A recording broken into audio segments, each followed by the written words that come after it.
Recognized, Uncle Walker, D01. Recognized, Emily of Arden, D12. Hello, team. Thanks for joining us for episode 14 of Whelmed, the Young Justice Files Season 2. Welcome to the warehouse. Still so weird to say. My name is Rich. I'm here with my amazing co-host, Emily. Hey, everybody. If you'd like to get in touch with us, you can find us on Twitter at the YJ Files, on Facebook at Crashing the Mode, on our website, crashingthemode.com, on the yjfiles.tumblr.com, and at our email address, whelmedpodcast@gmail.com. But you four need to go back to Star. Look, I recognize you. I know you're one of the good guys, one of the heroes that saved us all from the Reach. But dude, you just don't get it. No, Ty, I really do. Jaime? Yeah, it's me. How? It's a long story, but it started with this scarab. It was created by the Reach to both give me powers and control me. So believe me, Esse, I get it. And with that housekeeping out of the way, let's hand it off to Emily for... Hello, Megan. The title of this week's episode is The Runaways. The release date was February 2nd, 2013, just 1 week after the previous episode on January 26th, 2013. The in-episode date was May 13th through 14th. The director was Doug Murphy, and the writer was Kevin Hopps. So we had quite a few special guest voice credits here. Greg Rainwater as Ty Longshadow. We get Jeff Bennett back as Red Volcano. Bruce Greenwood actually voiced Ed Dorado Sr., Ed's dad. Brighton James has returned as Virgil, a.k.a. Static Shock. Freddie Rodriguez comes back as Ed Dorado Jr., and James Arnold Taylor returns as Neutron, which is interesting. I had to watch this a couple times before I figured out who that kid was. And I was like, who's this other, what? Is he in, what? And then I figured it out. Anyway, let's get on. Next, let's do our mission briefing. Just in time for your next mission. In our pre-credit scene, some of the runaways that the team saved from the Reach in an earlier episode are now being trained and tested at a Star Labs facility. They're apparently really fed up with all of the tests they've been put through and decide that it's time to break out of Star Labs. In our post-credit scene, crates full of Amazo's body parts are zeted to Star Labs facility for temporary storage since the hull was destroyed a few episodes ago, along with everything else. After Virgil, Ty, Ed, Asami, and the guy formerly known as Neutron, whose real name, I can't remember. He had a name, I think. He did, right? I don't remember. Just so you know, a little behind the scenes, Emily wrote this, so she says, whose name I can't remember, so now it sounds like I can't remember, but it's actually true because I actually can't remember. Now that I'm thinking about it, I think it's Nathaniel, but... Oh, you're right, it is Nathaniel. Couldn't remember that when I was writing this, but... A little behind the scenes, everybody. They wrap testing for the day. The kids decide to make a break for it. Neutron tells them that staying put might be for the best, largely because maybe he was told what terrible things he did with his powers in the future. Or in the past, but they refuse and decide to leave without him. Neutron trips the alarm and puts the whole facility on lockdown, stopping their ill-conceived, non-conceived, non-existent escape plan. We get a quick look at all their powers as they fight off a few security guards, but then a conveniently timed power outage, shuts down the lockdown, allowing the four teens to escape. We then cut over to El Paso, where Jaime gets a call from Nightwing asking him to go track down the runaways and convince them to go back to Star Labs. Blue's a bit hesitant, but agrees and flies off to go search for them. And then at a local bus depot, Virgil attempts to call his parents so he and his friends can take a bus back to Dakota City, which is his hometown.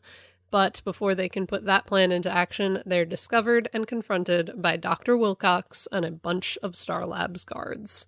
Blue arrives on the scene, but before he can step in, Ty Longshadow and his giant astrally projected form scoop up the three other kids, and they escape into the woods. Blue eventually tracks them down and tries to convince them to go back to Star, even going so far as to reveal his secret identity and that he's best friends with Ty. While they agree to trust Jaime, they still refuse to return to the facility, so instead Blue offers to take them to Green Beetle, thinking he might be able to help them.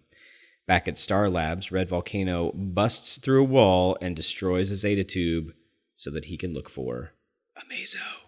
Nightwing then calls Jaime, telling him to switch gears and go after Red Volcano instead of the Runaways.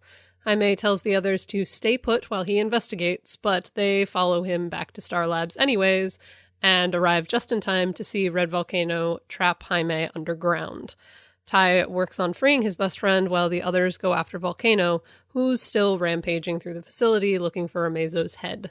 Eduardo's father reveals that the head of Amazo is at another location, and Ed teleports in and grabs his father just before he's about to be killed. I'm sorry, it's rampaging through the facility looking for Amazo's head. I don't know. As it one just does. struck me as funny. Yes, hey man, it's an important head. His action figure is broken, and he needs to find all the pieces. That's right. The fight between Volcano and the Runaways continues until it becomes a face-off between just Volcano and a very angry Blue Beetle. Jaime almost destroys the building in an attempt to take down Volcano, so the 4 other teens re-enter the facility to get everyone out.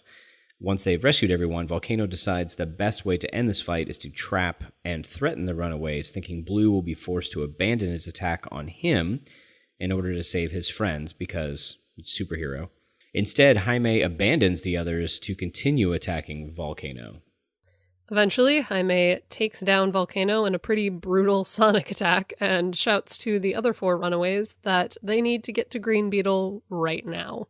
Just then, they're interrupted by several news crews, giving the teens just the chance that they need to slip away unseen.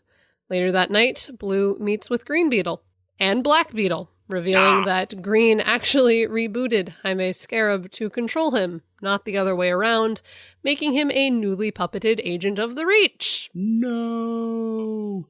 In our final scene, the 4 Runaways return to the bus depot to try and figure out where to go next.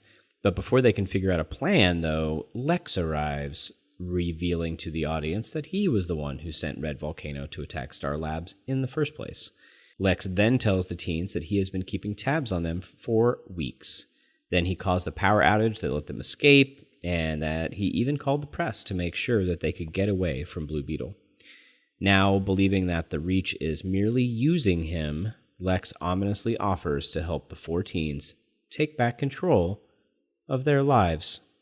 Because Lex just wants to give people what they want. Exactly what they want. Make them happy. Can't go wrong. Yeah. Lex score. Making lives better. All right. I have quite a bit of Aster in here. Let's do this. Okay, let's get to it. Superboy, are you alright? I'm fine. Feeling the Aster. Okay, so various different things. One of the things that I thought was interesting this time through is noticing kind of the difference between how Eduardo and Virgil react to their powers and that kind of dichotomy that shows up a lot in superhero fiction when you think about it, but we hadn't really seen that much on Young Justice of some people want to cure their powers and some people just think that they're awesome, and that kind of distinction between the two of them. Eduardo doesn't care how or why he got these powers, he just wants them gone, whereas Virgil's like, nah, this is awesome, let's run with it, let's be superheroes. Yeah, interesting. I mean, we do get, of course, Beetle, who finds out about his things and wants to get it off. But you're right, actually. Nobody, even though like Superboy doesn't know what kind of person he's going to be, it's not like he wants to not be Superboy anymore. You know, that kind of thing. Like it comes up in a lot of X-Men media a lot of the time, which it's always an interesting discussion to see in superhero media. But I thought it was cool that we got a little look into it. Yeah, I was going to actually ask you that question about the other Runaways that you read, because I haven't read the Marvel's Runaways. Do you see that? Is there that kind of thing echoed in there too? A little bit. Like, I'm trying to think. I feel like there is a brief portion of the series where Nico, their magic user, decides that she doesn't want to use her powers anymore because they are directly linked to her parents, and her parents are kind of like evil magic users, and the only way that she has access to her powers is she's like she has to bleed to unlock her powers, so she has to either get injured or injure herself, and she's like, this is kind of screwed up, maybe I shouldn't use these. And she tries to not use them for a little bit, and is like, she never seeks out a cure. Her cure is just, what if I just don't use them? And then that ends up not being what she does for very long. She's like, wait, you kind of need me to use them. They definitely nod to it in like the X-Men, and in the movies in particular. I think they were talking about the cure. in First Class, I think they were talking about a cure. I'm trying to remember. It was part of the reboots, I think. And then the comics back and forth as well, but mostly in the X-Men, it's about, accept us for who we are, and it's somebody else trying to cure them, that kind of thing. Yeah, but you're right. I actually didn't notice that dichotomy, but that makes a lot of sense. And Ed eventually kind of accepts his powers, Yes. but it makes me wonder if maybe, he's just so mad at his dad. Yeah. He's just so angry with his dad. It's not that he maybe doesn't think the powers are cool. It's just that he's just so kind of behind the sheen of, my dad's been gone my whole life because he's been here working on this Zeta Beam technology thing that I don't understand and I don't care about. And then suddenly I've got this power and now my dad's interested in me. Yeah. Man, I could see that being a fuse to light. Yikes. But with their relationship, I also like later in the episode, there's the little exchange between him and Virgil where he's like, we have to go back for my dad. And Virgil says, but you hate your dad. And he's like, only sometimes. I'm like, that's actually great. Because it's like, once you put people under stress, you don't hate anybody in your family like that most of the time. And I mean, he doesn't hate his dad. He loves his dad. He doesn't hate his dad. He's angry at his dad because he loves him so much and wishes that he would not be doing what he's doing. Right? Absolutely. That's appropriate, non-stereotypical storytelling, which I like. So you had I like this next thing on your list. Yeah. Okay. So this episode raised a lot of questions when I was rewatching it because I forgot what the other plot of this episode was. I forgot what they were fighting until I was watching it again. Who thought it was a good idea to send Amazo to this place or anywhere? Why is Amazo still around? We've had 5 years. Is it somebody doing research? Why is this around? Why isn't it destroyed? Has no one realized how dangerous this is? What are we doing? No, I don't disagree. I mean, of course, that seems like the straightforward, logical thought process. But I mean, the whole point of Star Labs is to research technology like this. And also, if Amazo can duplicate people's powers, then and apparently doesn't duplicate their weaknesses, he's got all Superman's strength and speed and heat vision and everything else, but he doesn't seem to have a vulnerability to kryptonite like Parasite did when he absorbed their powers. Can they destroy him? Maybe they can't destroy him. I guess they could throw him into the sun or something, but I mean, that's pretty drastic, and maybe who knows how technology's advanced based on studying Amazo. And is Ivo even alive? It's been 5 years. Sure. Maybe Ivo's dead. Then that raises the question of why wasn't he already at Star Labs? Because he was at the Hall of Justice. It's like, if they're researching him, why was he at the Hall of Justice to begin with? And then whether or not he has weaknesses raises my question of, did we ever see them try to do any of that? Maybe this is a comic book thing that I just don't know about, but oh, no, I don't know. It's definitely a valid question, but I don't know. We could dive deep into Amazo's theories and theoreticalness. But I mean, just because he's at the yes, Star Labs is a research facility, but also the Justice League has some of the, smartest, most skilled scientists in the world as part of them. Sure.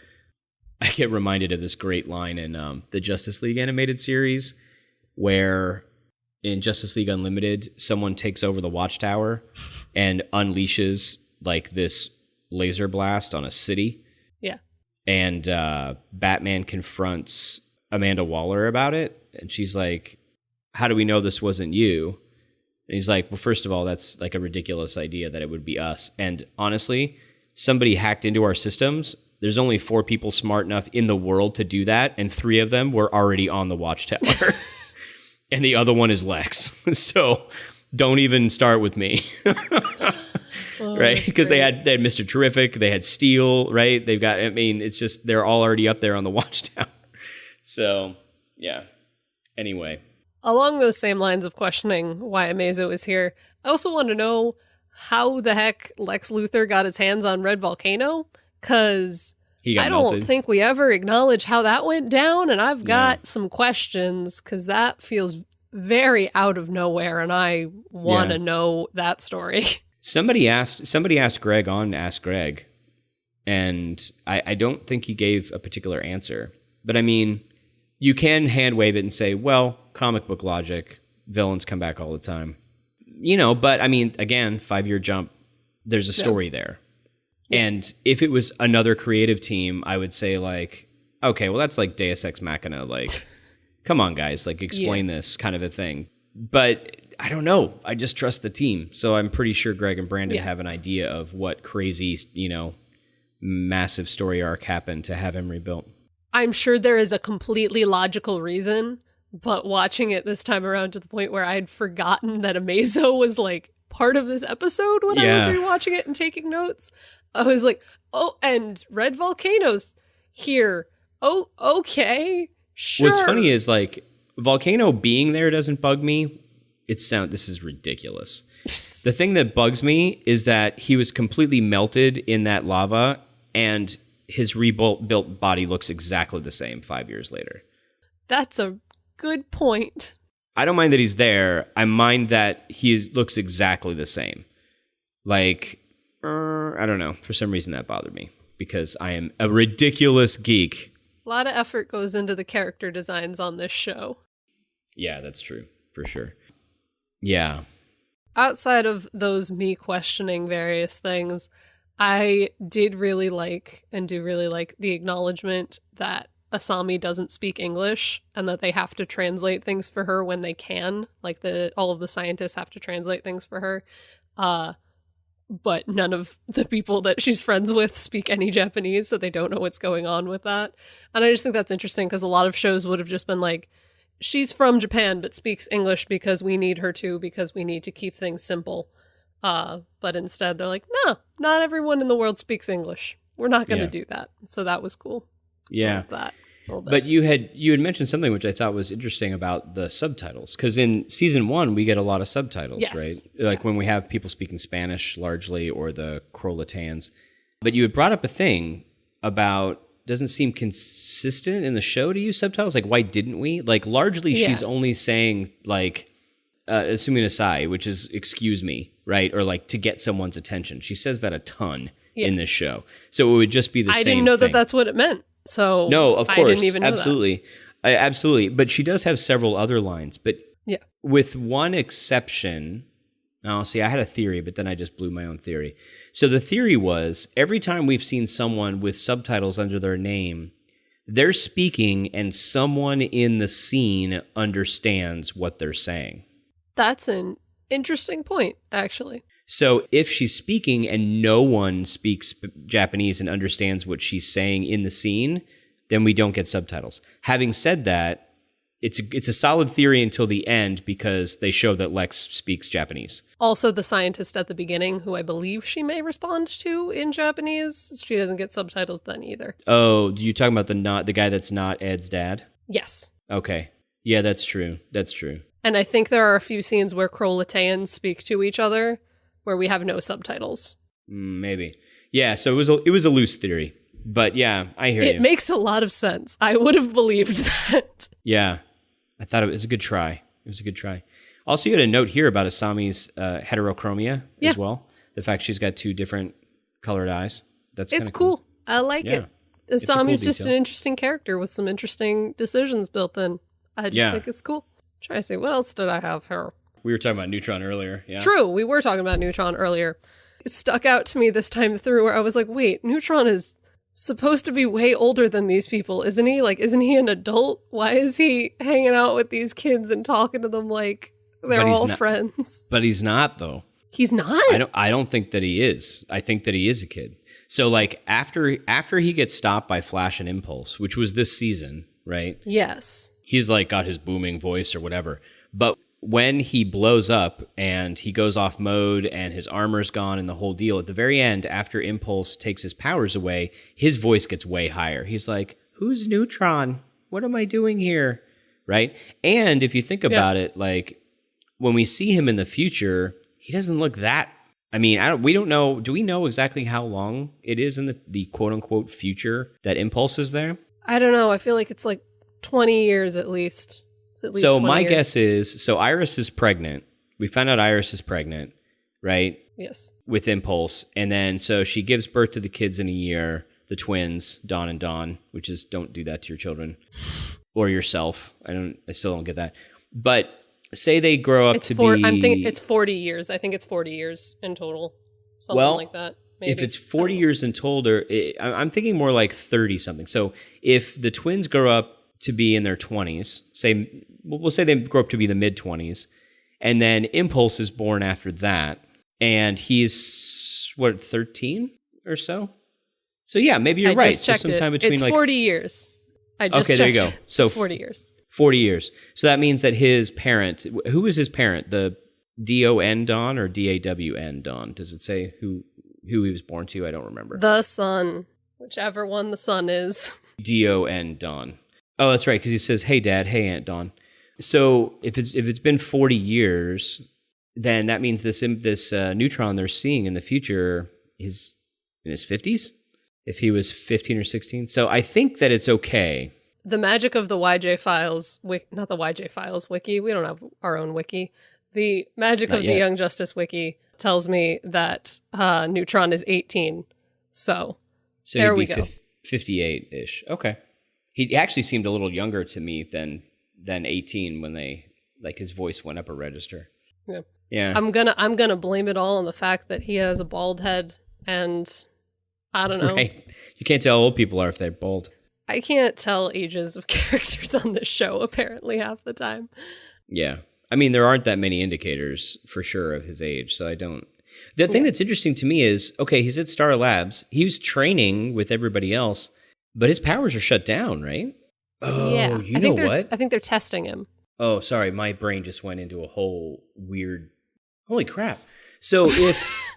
Okay, so Neutron has the metagene. Yes. He got these powers. We don't necessarily know how unless it's in the YJ wiki. He's been controlled and put on mode by the Reach. Yes. And Impulse shut down his metagene, shut down his powers, which means Impulse either knows how to or had access to technology that can shut off metagenes. Yes. He had the tiny little blue thing. Yes.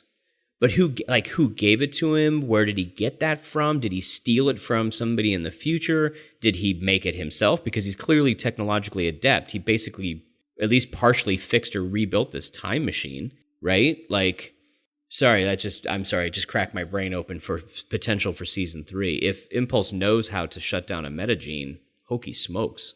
Anyway, okay, moving on. Yeah, that's crazy. Yeah. Yeah. I hadn't even thought of that, but yes, you are right. And just because he had it doesn't mean he knows how to make it. It's like, yeah, I know how to take an aspirin. That doesn't mean I know how to make aspirin from the tree that it grows out of, you know? Yep. That's how that works. That's how that works. Yes. Other things about this episode before we go off on tangents about everything we're looking forward to in season 3. I can't really tell what Asami's powers are supposed to be beyond just throwing herself in directions. Yeah. Rich, do you have any insight on that for me? Yeah, a little bit. I mean, I'll sort of. I mean, I'm going to go into it a little bit in a minute when we get done wrapping up some of your stuff. But I agree with you. I looked at her and I was like, wait, what is this? Like, she looks like, okay, so there's a character in Marvel, I'm going to make an analogy to, named Speedball, who is not a drug addict that I'm aware of. He has inertia powers, like he bounces off of stuff. And when he hits objects, he gains more kinetic potential. So that's kind of what I saw her powers as. It seemed to be some kind of inertia control. When I did a little bit of research before this episode on the Runaways, she's of course a parallel to the Super Samurai character who I'm going to from the old Super Friends, which I'm going to talk about in a few minutes. But the Super Samurai's power was like red tornadoes. He could control wind. So the bottom part of his body would spin around, or he would ride around on a big tornado. So there's a little bit of echoes in that character design there. But apparently her ability is that she can focus her chi and project some energy backwards, like out of her body, to be able to do this bouncing around and creating a force field around herself to protect herself as she runs into things. It reminds me of Speedball. It reminds me of Cannonball from the New Mutants and X-Men as well. I can't think of many parallels to similar characters in the DC universe, though. And I don't know what the extent of her powers are. If she does have inertia control powers, I mean, man, she could get really powerful. Yeah. That would be really interesting. But when she claps her hands together or does her little I don't know, they almost look like these little hand symbol things she does, and then focuses for a second, and then that's apparently her them doing a bit of a a nod to the Japanese or Chinese concept of internal energy of ki or chi. So that's all I got. Very cool. I learned things on this show too, friends. Me too. And then final thing is the fact that Jaime acting out of character is so weird and off-putting, like as the episode unfolds. But because of the way it's written and because of how stressful the situation is, you're kind of willing to just go along with the idea that Jaime is just stressed and angry right up until they tell you, oh, wait, no, reach. And I'm like, okay, wait a minute. What just happened? And I feel like that's just some good writing there. I agree with you, but there's actually something I have a bit of an issue with, and I'm not sure if it's crashing the mode worthy. We'll catch it under crashing the mode. We'll do that. Just for fun. Because I remember just when I was watching the episode the first time, I just kept being like, he's acting so weird. Why is he acting so weird? What's up with this? Whatever. And then moving on. And it's like, oh, no, wait, I should not have moved on. I should not have just accepted this. Yeah, I'll do this under crashing the mode just because it nods to some things in the future-ish. Now, what do you have, Rich? I have Ty Longshadow. Makes me so happy. There's so many reasons to be happy about Ty Longshadow, and I'm going to be doing a mini Secret Origins here. I, of course, grew up in the 1970s watching the Super Friends. That's the TV show we had on. There were some reruns of some Aquaman and Superman and Spider-Man and Captain America, cartoons from the 60s and that kind of thing. But the Super Friends was the big thing of the age. And Apache Chief was one of their attempts at diversity, where the 70s were trying to do some of these things. Unfortunately, as I'll talk about in a bit, it was not handled great. But the character of Apache Chief first appeared in the 1970s Super Friends TV series and has made appearances in some spin-off comics and some other things. He appeared alongside Super Samurai, who I just mentioned, who is reimagined into Asami. The character of El Dorado, who has the power of teleportation. I don't know where that came from. And Black Vulcan, who originally was supposed to be Black Lightning, but there was some kind of, I don't know what it was, some kind of thing between the comics and the animated series that they didn't want the character of Black Lightning to be in the animated series for some particular reason. So they changed his powers around quite a bit and just made him this Black Vulcan character. In that series, in the animated series, he had gained his powers from a magical powder that when he sprinkled it on himself during basically a walkabout with one of his mentors, whatever was in his mind would be amplified. In this case, it's his desire to do good and that kind of thing. It's like the Captain America movie thing, what's inside the person gets enhanced. Good becomes great and, bad becomes evil. But he also had this literal desire to be bigger and braver. So his growth powers were triggered when he had a catchphrase, Inukchuk, which apparently means big man in Apache, but I have not confirmed that that's actually a thing. He'd also been shown to have other things like superhuman tracking abilities, because Indian, I guess, a sixth sense, kind of a danger sense, and the ability to speak with animals, again, because apparently Indian. There have been several homages to the original that have tried to kind of make up for this magical Indian stereotype that was pretty prevalent. The character of Manitou Raven was a Native American character that was introduced into the comics Justice League, as well as the character of Longshadow, which I think is the first time I've heard that name used for him, which is a much better name than Apache Chief. It just makes me cringe. But Longshadow was introduced in the Justice League Unlimited episode, The Ultimen. And, interestingly enough, that Longshadow was also voiced by Greg Rainwater, who voiced Ty here in Young Justice as well. So Asami, as I just mentioned, is kind of an analog / homage / reimagining of the Super Samurai character who had these wind control powers. Ed Dorado is homage to El Dorado, who had unexplained teleportation powers. I don't know why that was a thing. And Virgil is, of course, their analog to Black Vulcan, but Virgil is the only one of the Runaways who wasn't created kind of just for that purpose of repurposing Black Vulcan. Black Vulcan was just kind of irrelevant in this rebuild because Virgil has such a good, rich history. If you haven't seen the DC animated series Static Shock, you really should go see that. Static is awesome. Yeah, I'm glad to see him. I'm glad to see him in the series. I know some fans, it sounds like a few fans wanted him to show up a little earlier and be much more of a main character early on, but I'm glad that he's here, and I think he is going to play a major role in the next season. I'm super excited about that. Yeah, and this idea of his powers too. Though I have to admit, they handle these growth powers really well in the Civil War, like Marvel movies. Like they seem ridiculous, like a ridiculous power to be able to grow to these heights. Of course, in Super Friends, he could grow to the size of the Earth. Like it was just ridiculous. But in Young Justice, for some reason, I think having him actually having growth powers would have felt a little weird. Like his whole body like growing like that, even though we've got, seriously, it sounds ridiculous to even say it out loud. I mean, you've got like Kryptonians and Icon and like all of these characters who have these crazy abilities, shape-shifting Martians who can change their DNA to a subatomic level. Yet for some reason, it would bother me that if he had physically grown to 60 feet tall.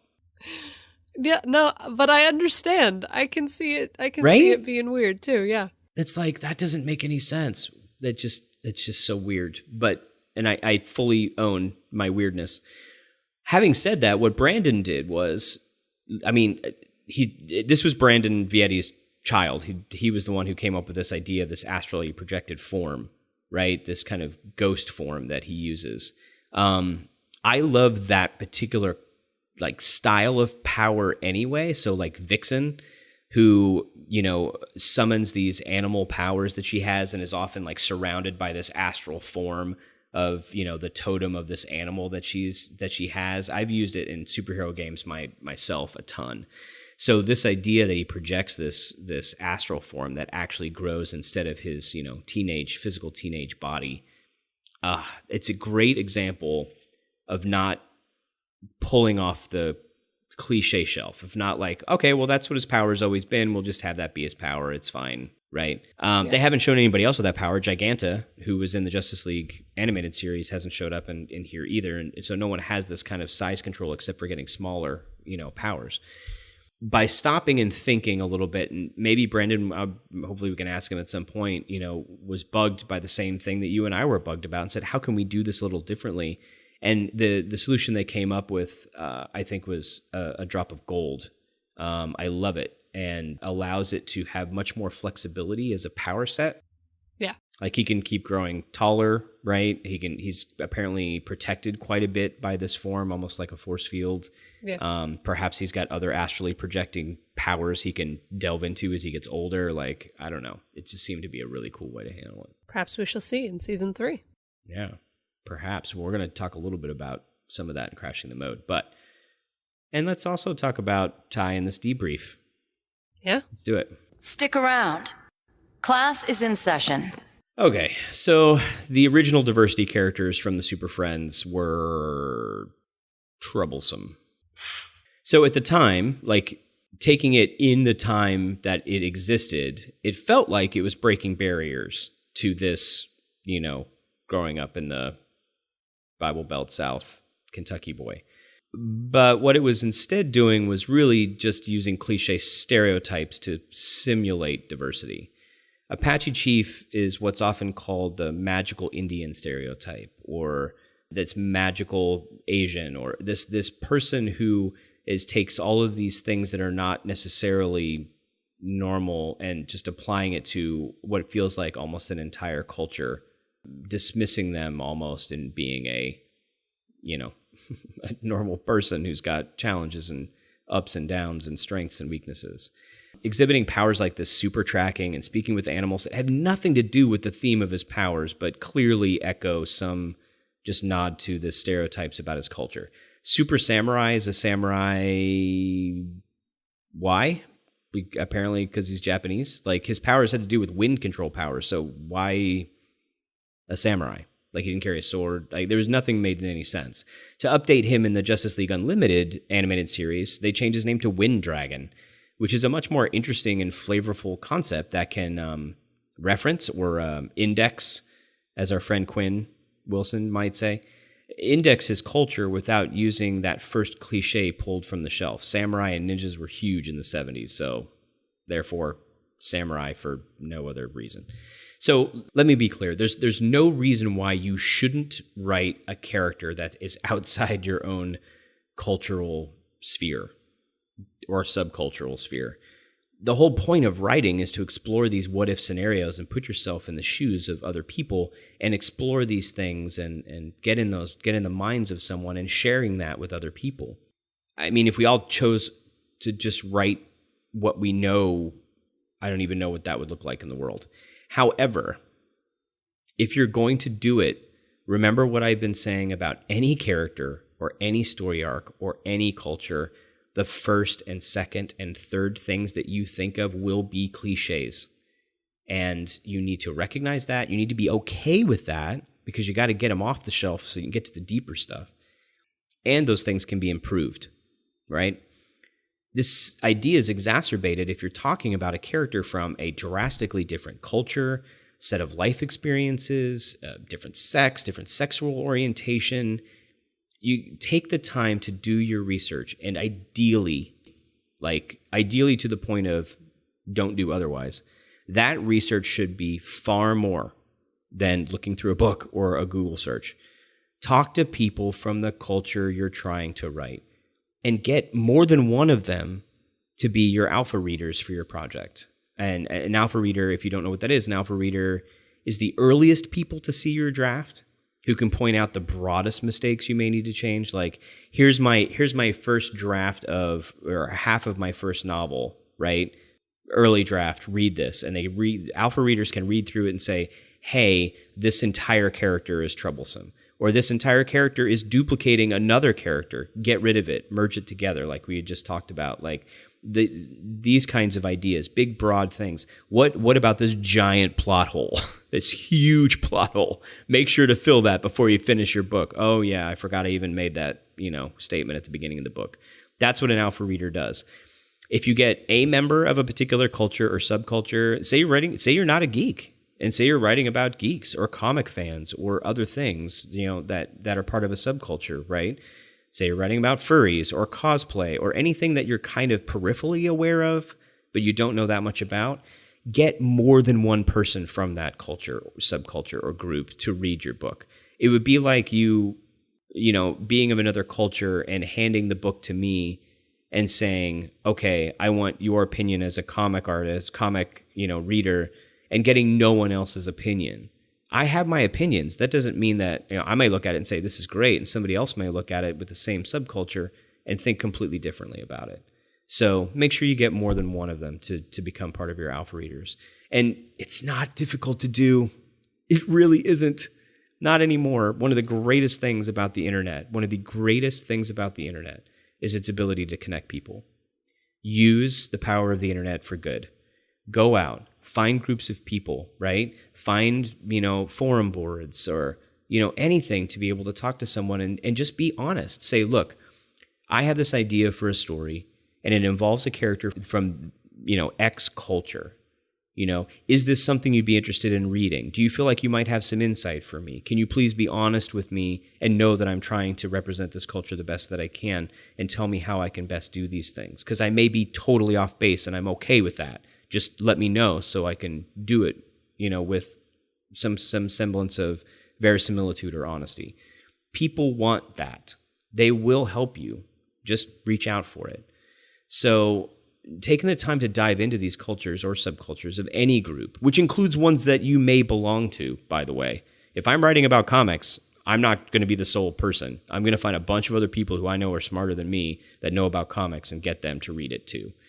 Learning to look at life through their eyes, different opinions' eyes, political views, whatever it happens to be, and presenting those characters as relatable characters, even if and especially if they're villains, can truly break down barriers in people's minds and change the way they think about something for, hopefully the better.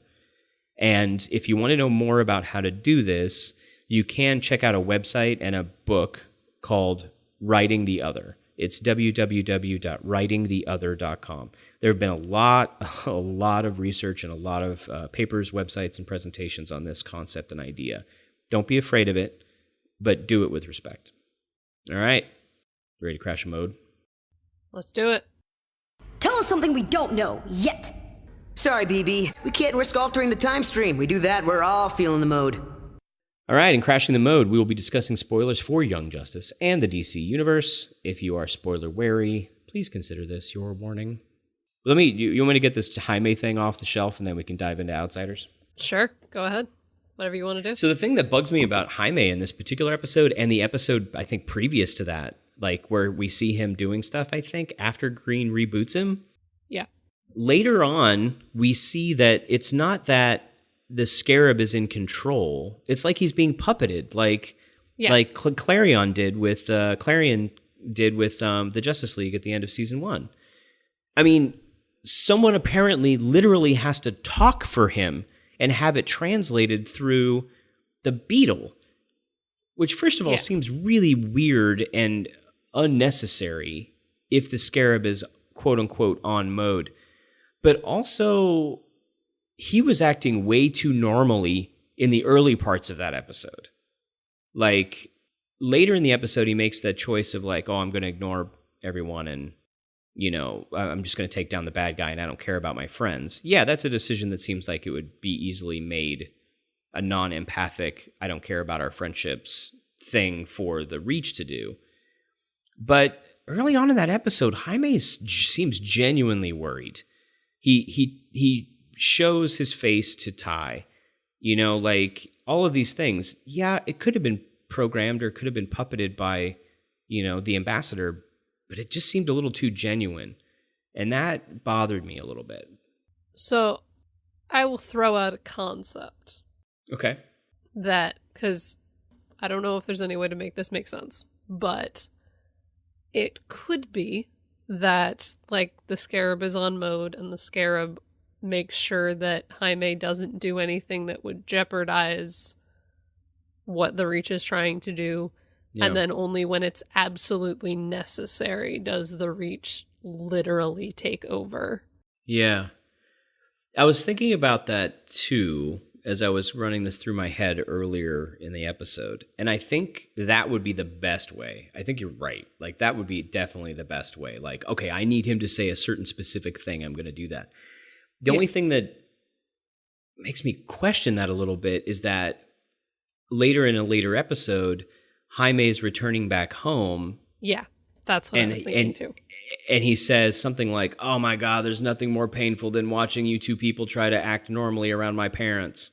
Yeah. Which makes me feel like he's controlled most of the time or all the time by someone else. And maybe it's just excessively awkward because the Reach ambassador is shown doing it, and normally they have some schmo Reach person doing it. But then how is he speaking the other language, and how is it being translated? And like, how do they know about his history? Like, if he's not, if the Scarab isn't fully in control, who potentially has access to all of Jaime's memories and all that kind of stuff, then how are they pulling this off? It for something didn't quite sit right with me. The puzzle pieces didn't fit together 100% on that reveal to me. Yeah, I totally agree with you. You look deep in thought, It may be one of those things where because we've talked about before with stuff like Roy being the mole, actors didn't know until it happened most of the time. Yeah. So it may just be an acting decision type thing. No, I mean, maybe, but I mean, it's possible Eric didn't know. I mean, it makes sense if he genuinely thought that, but like, I don't know, like the first moment when he goes on mode, when Green is fixing his stuff and he's talking to Impulse. Yeah. He's like, I don't know. How would he know to say exactly the things that he said, referencing a conversation they'd had earlier in the day, when clearly he wasn't on mode for them to be able to look through his eyes? And in later episodes, like when they're attacking the war world, I could have a really hard time saying war world, that then the Reach is looking through his Scarab, which makes sense, but they couldn't do it before. Yeah. I don't know. So I don't know. It's a little strange to me, I guess. Yeah. I don't know, man. I don't know. Maybe it's one of our listeners has an opinion. But then let's talk Outsiders. Wah, wah, wah. Wah. Yeah, these are going to be the Outsiders. That's my opinion. Sorry, I couldn't hear what you just said. I said it's my opinion. Like, this is going to be the outsiders. I mean, clearly, I think this group is going to be, they're going to have 5 years under their belt. No telling what Asami's powers are going to look like in 5 years, which are going to be super cool, right? Or Ty's or, anybody else's. And, I mean, they're going to be super skilled and trained and, like, ready to hit the field and get the Reach or whoever's doing this metagene trafficking. They're going to be the front lines, I think. Yeah. So I could definitely see that happening. And I've joked that they would have to change their names to the Outsiders instead of the Runaways simply because Marvel is doing so much with the Runaways again. Right. But that's just my joking approach to it. But yeah. And like I said, I mean, Black Lightning used to be a member of the original Batman and the Outsiders, who were a bunch of kind of misfits when Batman had left the Justice League. And the whole team for the whole show has been almost like an echo of Batman and the Outsiders as well, to an extent. Because these weren't frontline people. It was Metamorpho and Katana and Halo, a character named Halo, who had like light control powers, and Black Lightning. And so I don't know if I have anything else outside of that really crashing the mode. I just think they're going to be the main characters for the next season. So, what I can predict is going to happen is that I am going to continue to be confused every time someone says Asami on the show because my mind is just going to go to Legend of Korra every single time. Oh, yeah. I wasn't doing that until you reminded me of that. And now I can't stop. Yeah. Sorry. Thanks for that. It's never going to go away from me. Right. And as a random aside, if you guys haven't seen Korra or Avatar: The Last Airbender, you should check those out. You may enjoy those as well. Yeah. Do it right now. All right, that's it. And then we got, let's wrap up. Let's hit some fan service here. Emily, you got some fan service for us? I do. I've admired your stance on animal rights for years. I have a little AMV this time around that's just called Welcome to the Show, Young Justice by Listen to Our Hearts, where the 2 is the number 2. And it's just a fun little video of the team being awesome, and it's set to a pop song, and it just gets you hyped watching it. It's just really cool. It's a little fast paced and a little flashy sometimes, but like it's cool. It looks really cool overall. I just really like it. Nice. Thought I'd share it. That's what fan service is all about. I will give an extra reminder to people. We are running low on fan service, and I am not convinced that there isn't fan service worthy stuff out there going around. We do our best to research things. Neal and Emily and even Caleb periodically chimes in, and I are digging around trying to find our stuff. But please, if you know someone who is doing art, who is doing fan fiction, who is doing animated films, who's doing short live action films, who's just doing cosplay, doing anything on a regular basis, please, please, please let us know. The next episode, I've got some cool cosplay stuff from Comic-Con that I want to share with you guys. That would be great, but please let us know. And other than that, I think we can wrap up this mission and head out of the warehouse. We got to, oh man, I hope they get something else. Oh, I guess we could do Watchtower down the line, maybe. Or we could just call it the cave. No, it's not the cave. We could just keep it. It's blown up. No. It's done. It's a crater. I refuse to acknowledge this. We'll have to build our own cave. All right. The best way to support our show is, of course, sharing it with a friend. Also giving us a 5-star review on iTunes or your podcatcher of choice. Please continue to hashtag #BuyYJComics on Comixology. And by this time, we can't keep hashtag binging YJ, but you can buy the show on iTunes, on Amazon, on wherever you get your media to tide you over until the DC streaming site goes live. So if you need to watch Young Justice before that goes up, go buy it. Go support the show. You can also use hashtag Young Justice Outsiders when talking about Season 3 on the various social media. And if you want to help us get more episodes, more Secret Origins, more actual play podcasts, and all that other awesome stuff, please consider supporting us through Patreon. For just a few dollars a month, you can help us do even more with the show while getting some great rewards for yourself. And remember, stay whelmed, everyone. You've been listening to Whelmed, the Young Justice Files podcast. Our hosts are Rich Howard and Emily Booza. Our editor and producer is Neal Powell. Our theme was composed by Emily Mio. Our logo was created by Kevin Bates. Whelmed is a fan-made podcast and is not officially affiliated with DC Comics, DC Entertainment, Warner Brothers Animation, and any other owners of Young Justice or its related source material. As such, these companies have sole ownership of all symbols, images, names, logos, and proprietary material related to Young Justice. Original content of this podcast is ours under Creative Commons. Thanks for listening, and stay whelmed.